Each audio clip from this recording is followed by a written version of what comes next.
이번에 우리 구독자분께서 원칙 매매에 대해서 핵심 내용을 말씀을 해줬습니다. 현재 시장 자체가 조금 오르고 하락을 반복을 하다 보니까 여기서 지치신 분들이 많으신 것 같은데요. XRP 중요 내용과 함께 설명 도움 드려보도록 하겠습니다. 이번에 서울이 또 한 번 큰 무대가 됩니다. 다가오는 9월 21일 강남 코엑스에서 XRP 서울 2025라는 이름의 대형 컨퍼런스가 열릴 예정이고요. 이게 단순하게 팬들끼리 모여가지고 가격 얘기하는 수준이 아니라 무려 40개국에서 전문가들이 오고 참가자만 3,000명이 넘습니다. 리플 본사, 바이낸스, 글로벌 투자사, 미국 상장사까지도 이름을 올렸다 보니까 이 규모랑 무게감 자체가 확실하게 다르다라는 거예요.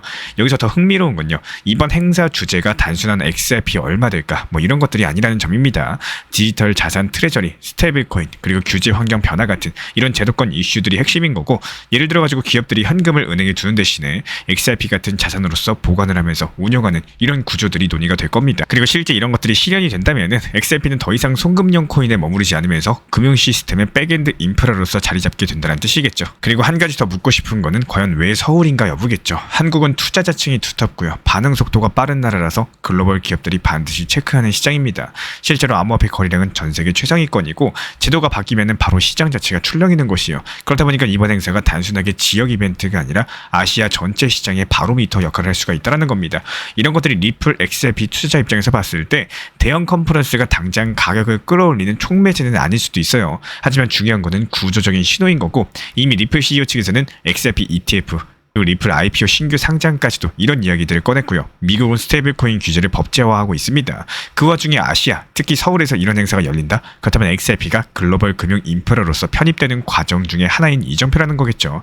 결국에 이번 XRP 서울 2025가 팬 이벤트를 넘어가지고 정책 이반자랑 기업 그리고 투자자가 함께 모여가지고 XRP랑 웹3의 제도권 편입을 논의하는 이런 무대라고 보셔도 무방합니다. 가격보다 중요한 건 구조 변화인 거고, 이런 변화들을 읽을 줄 아는 사람들이 끝까지 시장에서 살아남는 투자자입니다. 그리고 오늘 시장에서 가장 시끄러운 이슈가 바로 트럼프 일가가 직접 손을 댄 아메리칸 비트코인 나스닥 상장 소식입니다. 그냥 듣기만 해도 묵직하죠. 도널드 트럼프 대통령의 두 아들이 함께 회사를 차렸는데 다가오는 9월 초에 ABTC라는 티커로서 나스닥에 입성을 한다라고 합니다. 지분 98%를 나눠서 가져갈 예정인데요. 단순하게 채굴업체로 끝나는 게 아니라 아시아 기업 인수까지도 고려하고 있다라고 하다 보니까 확실하게 글로벌 확장을 노리고 있는 그림이겠죠. 이런 것들이 정치적인 영향력과 더불어서 비트코인이 얽히게 된다면은 단순한 비즈니스가 아니라 어떤 상징이 되는 거다 보니까 시장 자체가 주목을 할 수밖에 없는 거고, 이에서 바네크 CEO의 발언인데요. 스테이블코인 시대가 오면은 최종 승자는 결국에 이더리움이 될 것이다. 이렇게 못을 박았습니다. 왜냐하면 앞으로 은행이라거나 금융기관이 스테이블코인 결제를 본격적으로 지원하려면은 블록체인 인프라가 필수인 상황인 거고, 그 중심에 이더리움이 자리를 잡고 있다는 건데요. 바네크 측에서는 월가에서 이름만 대면 알만한 자산 운용사다 보니까 그 수장이 이더리움을 월가의 토큰이라고 표현했다는 것은 그만큼 제도권 시선이 예전과는 완벽하게 달라졌다는 걸 보여주는 사례겠죠. 그리고 이번엔 아서 헤이즈 측의 전망 자체가 흥미롭습니다. 이더리움 파이랑 ENA 같은 토큰이 각각 34배, 51배까지도 갈 수 있다라고 주장을 남겼는데요. 그 이유는 간단합니다. 스테이블코인 사용이 실제로 빠르게 늘어나고 있기 때문에 그것들을 뒷받침하는 인프라 토큰의 가치가 같이 뛸 수밖에 없다라는 논리인 거고, 예를 들어가지고 이더파이가 기재랑 연동된 신용카드를 전 세계에 상용화한다? 그렇다면 실제 사용 결제 시장으로 연결이 되면서 토큰 가치 자체가 폭발할 수 있다는 거겠죠. 마지막으로 시장 지표를 보면요. 비트코인은 여전히 11만 달러 부근을 지키면서 강력한 흐름을 이어가고 있습니다. 이게 단기적으로는 고래 매도 물량 때문에 출렁임이 생길 수 있어요. 하지만 블랙록이나 피델리티 같은 기관 ETF 자금들이 꾸준히 들어오고 있다. 이게 바로 핵심인 거고, 과거랑은 달리게 지금 같은 경우는 기관이 시장을 뒷받침하고 있다 보니까요. 단순하게 개인 투자자 심리만으로는 설명할 수 없는 안정감이 깔려 있다는 분석입니다. 그리고 여기에 대해서 XRP 관련해가지고 지난 한 달 동안 눈에 띄는 변화가 있었는데요. 바로 미겔지 약정, 흔히 OI라고 부르는 지표가 30% 가까이 줄어들었습니다. 이 수치가 선물 시장에서 아직 청산되지 않는 계약 규모를 말을 하고 있는데, 쉽게 말씀드려서 얼마나 많은 돈이 판에 걸려있는지 이런 것들을 보여주는 거라고 보시면 되고요. 이게 줄어들었다는 거는 단기 투기 자금들이 빠져나갔다는 뜻인 거고, 아이러니하게도 이런 시기가 기회로서 바뀌는 경우가 많습니다. 가격 흐름 봤을 때 XRP는 최근 3.66달러까지 상승했다가 지금은 3달러 초반에서 숨고르기를 하고 있는 상황이죠. 중에서도 OI가 110억 달러에서 77억 달러까지 줄어들었고, 청산 규모도 약 2,200만 달러 선에서 멈췄습니다. 보통 과열장이 꺼질 때는 수억 달러 단위의 청산이 쏟아지는데 이번에 생각보다 조용히 조정 자체가 진행되고 있는 모습이고요. 여기서 그렇다면 궁금한 질문이 하나 나올 겁니다. 그러면 지금 들어가도 되는 걸까요? 이게 기술적으로 봤을 때 2.33달러에서 2.65달러 구간이 과거부터 매수세가 두텁게 들어왔던 자리입니다. 고래들이 잠깐 눌러도 이 선에서 수요가 다시 붙을 가능성이 크다라는 거고, 실제로 2018년 3달러, 그리고 2021년 1.9달러, 2023년 0.9달러까지도 이런 구간들마다 조정 이후에 다시 매수세가 붙으면서 반등이 이어졌던 기록이 있습니다. 여기서 한 가지 더 흥미로운 건요, 고래들의 패턴입니다. 최근에 10만에서 100만 개를 보유한 직업들이 거래소로 물량을 옮겼는데, 얼핏 보면 매도 같지만 역사적으로는 늘 같은 전략을 써왔습니다. 고점에서 팔았다가 저가에서 다시 사모으는 반복돼 단기적으로 조정을 만들었지만 결국에 다음 상승을 준비하는 과정이 된다는 거겠죠. 그렇기 때문에 큰 그림을 보시면요, 여전히 XRP는 상승 추세 안에 있습니다. SEC 소송도 막빠지고요, ETF 승인 기대감에다가 리플이 추진하는 RLUSD 확장까지도 구조적인 재료들이 남아 있다는 거고, 그래서 2025년에 5달러를 돌파할 가능성은 충분히 살아 있습니다. 다만 단기적으로 2.6달러 지지가 무너지지 않느냐, 이게 분수령이 될 걸로 보이고, 결국에 지금 시장 같은 경우는 겉으로는 불안해 보여도 분할 매수를 준비하기 좋은 타이밍일 수가 있다는 거예요. 항상 그런 것처럼 공포가 기회를 만들죠. 준비된 사람들만이 그 보상을 가져가게 될 겁니다. 지금 필요한 건 조급한 매도가 아니라 원칙이 있는 분할 매수랑 심리적인 안정이라는 거. 시장은 결국에 그걸 지켜낸 사람들에게 웃음을 안겨줍니다.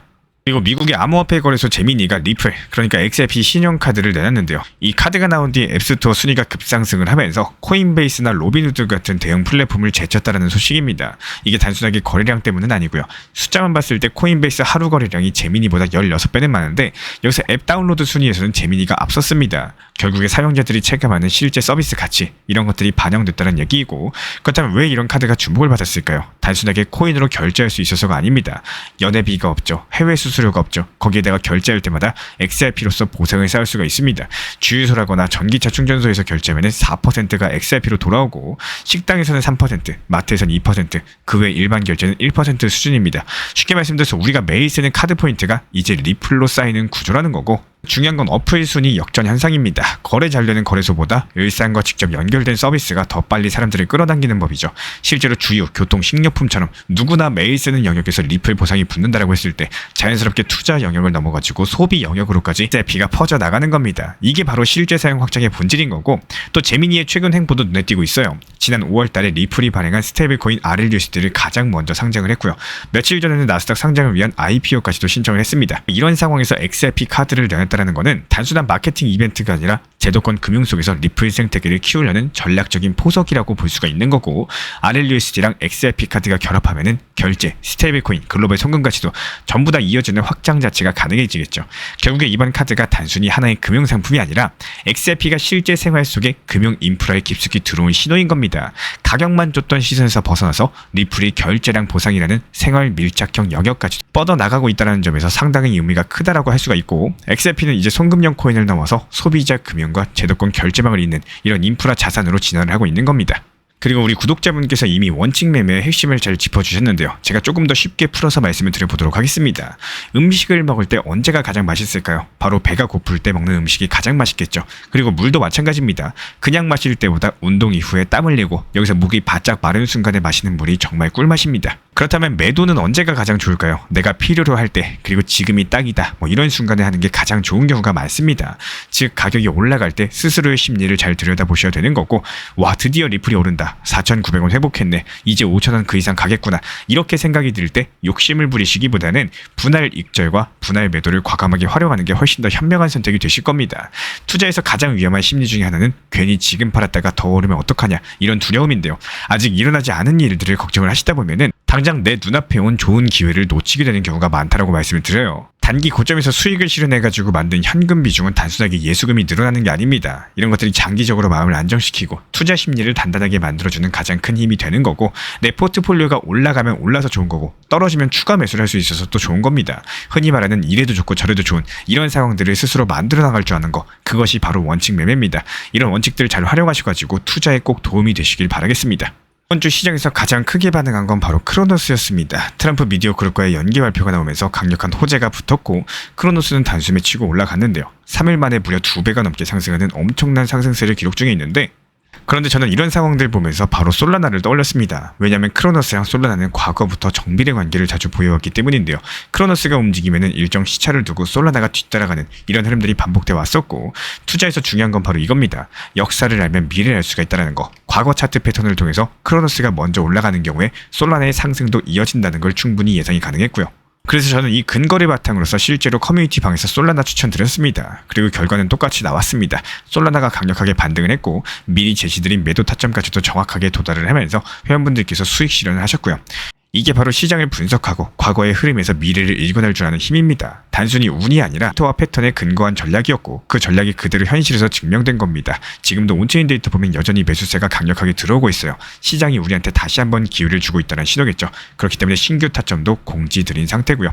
우리 구독자분들께서도 같은 시기에 같은 투자금을 들고도 어떤 사람은 손실을 보고 또 어떤 사람은 수익을 내십니다. 그 차이는 시장을 읽고 전략적으로 대응하느냐, 어떤 코인이 더 먼저 움직일 것이냐, 이런 것들을 읽고 못 읽고 차이입니다. 예를 들어서 같은 돼지고기를 들고도 누군가는 김치찌개만 끓이는 사람이 있고 또 누군가는 동파육을 만들어내는 사람이 있는 것처럼 결국 투자는 시장 상황에 맞는 매매를 하느냐 아니면 똑같은 방식만 계속 고집하느냐, 이 차이인 겁니다. 이번 크로노스랑 솔라나 사례 자체가 시장의 역사적인 패턴을 제대로 읽어내면은 그게 바로 수익으로 연결된다, 이런 것들을 보여주는 대표적인 예시고요.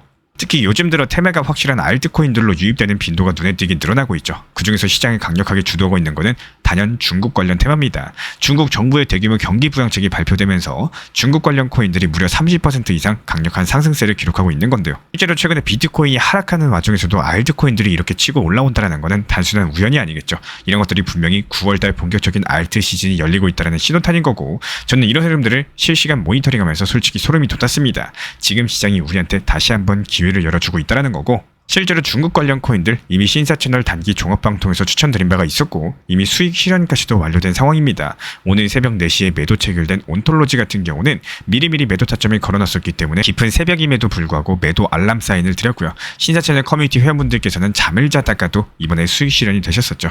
단순하게 미리 목표 타점에 매도만 걸어놨을 뿐인데 회원분들께서는 지속적으로 수익이 올라가고 있다는 뜻입니다. 그리고 이런 것들이 잠을 주무시거나 여행을 가시거나 업무를 보시거나 무엇을 하든 상관없이 타점을 미리 제시드렸었기 때문에 나는 놀거나 이러거나 쉴 때도 돈은 계속 굴려가면서 수익을 쌓아나가고 있다. 이게 바로 핵심인데요. 하지만 여기서 멈추진 않습니다. 앞으로 웹3, NFT, 메타버스, 그리고 RWA 실물자산 토크나 트럼프 관련 코인들까지 새로운 테마가 차례대로 불붙을 가능성이 높은 거고, 과거에도 시장은 항상 특정 테마를 중심으로서 순환 장세를 보여왔었죠.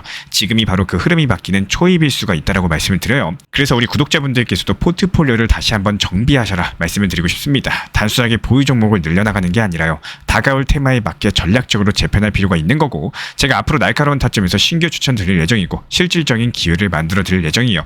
시장은 언제나 준비된 사람들에게만 웃어줍니다. 이번 흐름도 놓치지 않고 함께 잡아가시길 바라고요. 이런 부분들에 대해서 우리 신사 채널에서는 XRP 리플에 대한 단기 고점 라인을 제시드리고 실제로 4,850원에서 수익 실현하고 나서 다시 저점 라인에서 추가적으로 분할 매수를 드리고 있는 XRP 리플 전용 타점방, 그리고 알트코인 시장 테마에 맞게 효율적으로 제시드리는 알트코인 단타방, 그리고 챗 GPT AI 인공지능을 활용한 단기 타점방까지도 이렇게 총 3개의 방을 운영 중에 있습니다. 방 입장을 원하시는 분들은 현재 보이는 번호로서 문자 신청 주시면 입장 도움 드리도록 하겠습니다. 우리 신사 채널 구독과 좋아요만 부탁을 드릴게요.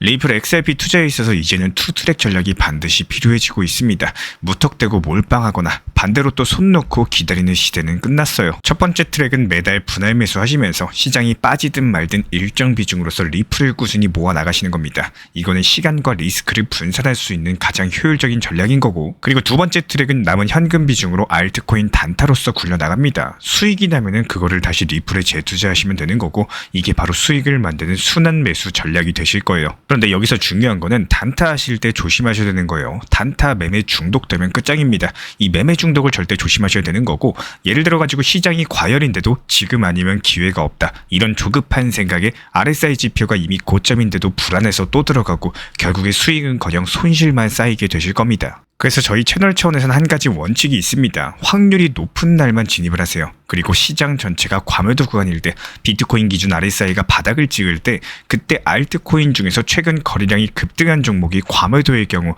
MACD, 볼린저 밴드, 이동평균선과 일목균형표 참고해서 신중하게 매수 진입 타점 들어갑니다. 그리고 그 외에는 아예 매매를 쉬는 날도 반드시 있어야지 진짜 단타인 거고, 그렇다면 이걸 어떻게 구별할 수 있는지 궁금하실 거예요.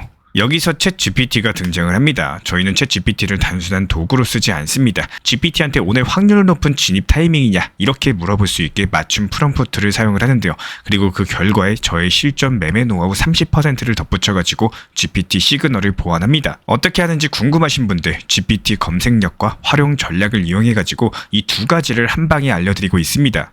현재 보이시는 번호로서 리플 단타라고 문자 남겨주세요. 지금 이 영상 보신 분들에게만 오픈합니다. 그냥 GPT 쓰는 법이 아니라 투자로 연결되는 GPT 사용법 지금 바로 알려드리도록 하겠습니다. 제가 안내해드리고 있는 코인 신사 채널 멤버십 전용방에 대해서 짧게 설명드려 보도록 하겠습니다. 리플, 암호화폐 시장에 대한 중요한 이슈, 그리고 브리핑이나 시장의 흐름에 대한 전문적인 분석 내용 설명과 함께 차트상의 기술적 분석, 온체인 지표와 투자 심리에 대한 내용들을 같이 안내 도움 드리고 있고, 가장 중요한 투자 심리를 컨트롤하기 위해서 포트폴리오의 구성에 대한 노하우, 투자 심리 컨트롤에 대한 내용도 같이 안내 드리고 있습니다. 코인 신사 스터디 멤버십 가입하신 분들께서는 아래 번호 혹은 신청 링크 통해서 남겨주시면 제가 연락드리고 있고, 안내 설명과 함께 신사 채널 리플 전용 멤버십 방에도 입장 안내 설명드리고 있습니다.